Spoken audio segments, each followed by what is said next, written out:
शेतामध्ये कडधान्य पेरल्यावर शेतकऱ्याला जंगलातील रानटी प्राण्यांची भीती असते। याशिवाय पक्षीही शेतामध्ये पेरलेल्या कडधान्याची नासधूस करीत असतात। पूर्वीपासून शेतांचे संरक्षण करण्यासाठी बुजगावणे शेतात उभे केल्यामुळे कडधान्य पिकांचे नुकसान टाळलं जातं। ढीगभर कामामुळे शेतकरी वर्गाला सातत्याने पिकांचं रक्षण करणं हे शेतकऱ्याला शक्य नसतं।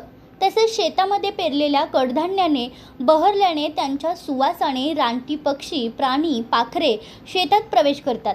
त्यामुळे शेतकऱ्याला मोठं नुकसान सहन करावं लागतं। ते होऊ नये म्हणून शेतकरी शेतात बुजगावणं उभा करून पिकांची होणारी नासधूस थांबवित असतात।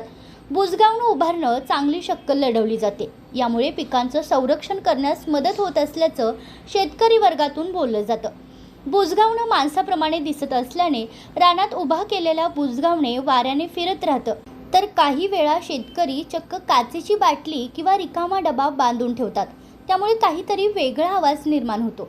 त्यामुळे शेतात रानटी पक्षी, प्राणी, मोकाट गुरे प्रवेश करीत नाहीत। आवाज झाल्याने पाखरे उडून जातात। त्यामुळे शेतकऱ्याला या बुजगावण्यापासून मोठ्या प्रमाणात फायदा होतो।